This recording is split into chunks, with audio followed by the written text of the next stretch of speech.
Hey guys, welcome to the Liberal Hive Mind, a channel solely focused on exposing the abundant hypocrisy of the left. Finding a trustworthy source of information these days has become so incredibly difficult. A severe left-wing bias is essentially baked in, but it goes even beyond a left-wing bias. We're simply talking about partisan actors whose job it is to lie for a living. I mean, let's reduce it to its simplest form. Let's not overcomplicate things. These left-wing mainstream media goons are nothing but partisan liars. That's what they do. When the motivation is to take down Donald Trump, well then they'll spread malicious, horrible lies about him, his family, his business, or his behind-the-scenes dealings as president. They'll spread bogus claims, fake leaks from confidential sources. And when there's incriminating evidence involving a Democrat politician, well then all of a sudden they act like Democrat lawyers, don't they? I want to go in on this, folks. Let's continue to expose these phony outlets. We've got some stuff to get into, so let's roll the tape. Alright friends, so we're starting with PBS NewsHour, but the real culprit here isn't PBS, but rather MSNBC, as the guest speaking is Jonathan Capehart, one of the top talking heads at MSNBC. What are we to make of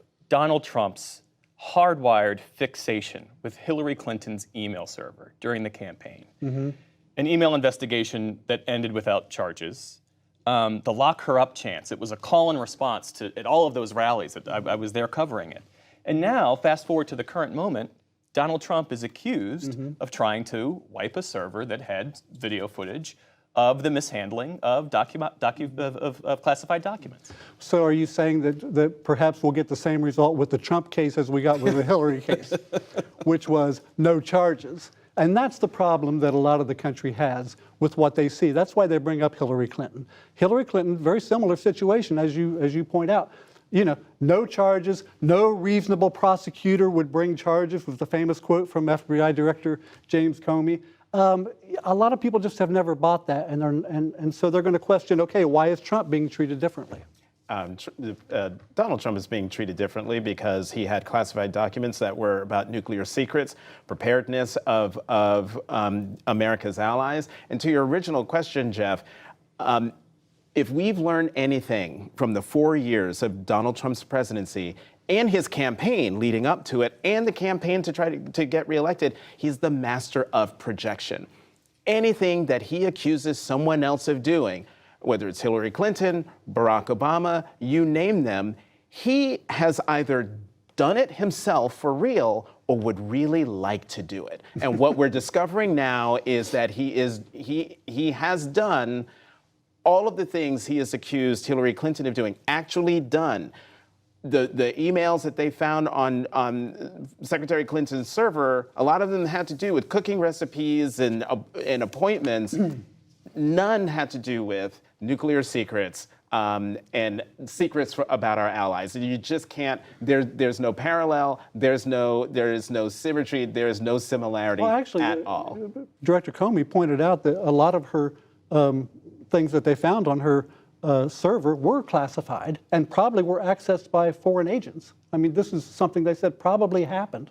So we don't know if they were nuclear secrets. Of course, we don't know about all the ones that were deleted before anyone ever got to see them. If they were nuclear secrets, Gary, we would have known. Trump's DOJ, come on. That right there is the perfect example of what MSNBC viewers get on a daily basis. The clown got fact-checked in real time, but screw the fact-check. Listen to what he said. This is Jonathan Capehart, longtime journalist, supposedly respected. Yeah, that's not a journalist. That's a shill. There is no comparing Donald Trump and Hillary Clinton on the issue of classified documents or the mishandling of those documents. He then goes on to claim that Hillary Clinton's emails were cooking recipes and Donald Trump had nuclear secrets. Firstly, there's been no evidence, at least that's been presented to the public so far, confirming that Donald Trump was holding nuclear secrets. There's the Iran document, which I honestly don't even blame Donald Trump for keeping, not only because the Presidential Records Act confirms that it's his possession, it's his document, but because that document essentially exonerated him from a claim that was being made. made in the media at the time, the media was pushing a totally unsubstantiated claim that Donald Trump was trying to lobby Mark Milley to go to war and invade Iran. So Donald Trump kept the document that showed that actually the exact opposite was true, and Mark Milley was essentially begging Donald Trump to get us into another 20-year-long war probably. But let's not dwell on Donald Trump's defense. I mean, we've gone into that a million different times before. The audacity of this man to downplay the Hillary Clinton server issue, actual mishandling of classified documents, an unsecure server that the FBI directly said was compromised by foreign adversaries, to suggest that Hillary Clinton actually didn't do anything wrong and it was just her private emails, is a flat-out lie. But it's par for the course for these MSNBC fake news hacks. Then he goes on to suggest that Donald Trump was deleting security camera footage based on the most recent allegation and charges on the Trump Mar-a-Lago document indictment. You can't compare the two. Donald Trump is destroying evidence. First of all, again, there's no actual evidence to suggest that. Trump released a statement. Mar-a-Lago security tapes were not deleted. They were voluntarily handed over to the thugs headed up by deranged Jack Smith. We did not even go to court to stop them from getting these tapes. I never told anybody to delete them. Prosecutorial fiction and misconduct, election interference. So that's Trump's take. So far it's he said, she said. There's no evidence he deleted any security footage, yet this MSNBC clown is presenting it as if it's been confirmed, as if there's actual evidence to suggest that Donald Trump was destroying evidence or destroying security footage content. Not only is that extremely dishonest, but in the same breath he's defending Hillary Clinton and claiming there's no comparison when we know for a fact that Hillary Clinton bleach-bit her hard drives, smashed them, and had her staff smash cell phones as well. Hillary Clinton actually destroyed evidence. I mean, you cannot make this stuff up. These media outlets act in the most dishonest way you could possibly imagine, and it's such an insult because they do it under the guise of, we're just journalists trying to get to the facts. Biden,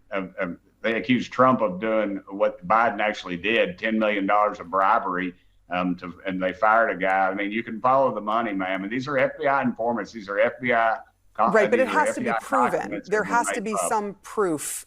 You can't just say it happened. There has to be some proof, right? Tell me, well, what was the dossier on Trump?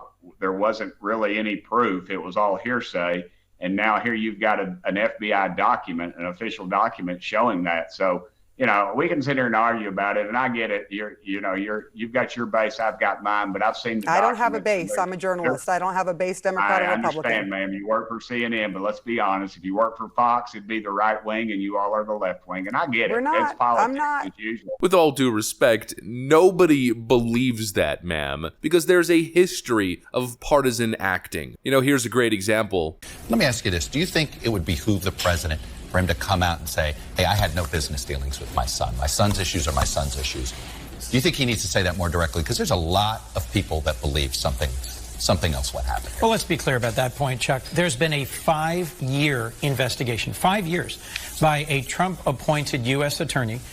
This investigation started during the Trump administration, and they've come forward with not one shred of evidence tying President Biden to any of this. Chris Coons comes on air and says there's no evidence. There's not a shred of evidence. And of course, NBC's Chuck Todd simply lets that statement go without any pushback, regardless of the emails, text messages, voicemails, photos, sworn testimony, witnesses literally pointing directly at the Bidens, and of course, Joe Biden as the big guy, the FD 1023 document, oh, let's pretend like that doesn't exist, the millions upon millions of dollars in extremely sketchy bank transfers to the web of Hunter LLCs. There's no pushback on these statements because the media doesn't want you to know that this stuff even exists. In fact, USA Today is getting roasted for describing Hunter Biden's crime spree as foibles. Hunter Biden's foibles provide ammunition for Republicans who want to inflict harm on Joe Biden ahead of 2024 campaign. Yeah, so apparently, felonies are only felonies if they're trumped up bogus charges that you're using to go after Donald Trump. Actual felonies committed by the president and the president's son, those are just foibles being used as ammunition by Republicans. The media in 2023, ladies and gentlemen, it's simply unbelievable. You know, then you stumble upon polls like this. In 2023, Americans view the Weather Channel, PBS, and the BBC as the most trustworthy major media organizations. And you look at this list of the most trusted sources of information, and a lot of these names are the same outlets that are constantly being caught pushing misinformation and partisan hit pieces attacking Republicans, especially Donald Trump, and then partisan defense pieces when it comes to any Democrat in trouble. I mean, it's mind-blowing. Just look at this list. It's unbelievable. I mean, no wonder people are so uninformed. How are you possibly supposed to develop a proper understanding of what's going on if all you're getting is literal Democrat propaganda? Then, of course, all these left-wing outlets will claim, well, what do you mean? We always have Republicans on. Give me a break. The only Republicans that they actually invite on their show are Republicans making news for going after Donald Trump. You think it's a coincidence that Chris Christie's been at CNN for like 5 interviews since launching his presidential bid? He's the guy who's saying Donald Trump has failed us, Donald Trump's a criminal, and so obviously they're going to have him on every night. Will Hurd just got booed into oblivion for pushing the same kind of Chris Christie talking point, and literally that same day he appeared on CNN. The only Republicans who get invited are the ones willing to push forward the Democrat agenda, but really it's the uniparty establishment agenda. Anybody who gets in their way must be destroyed. That's why they're attacking RFK Jr. so viciously right now. Media floats bizarre conspiracy theory that RFK Jr. hid Nazi dog whistle in his Secret Service tweet. It's non-stop lies, defamation, phony stories to anybody who gets in their way, and the exact opposite for anyone playing on their team. Anyways, I just thought that Jonathan Capehart clip was a perfect example. Hopefully you enjoyed the video. If you did, make sure to leave a like and possibly subscribe to the channel. Thanks for watching, and I'll see you on the next one.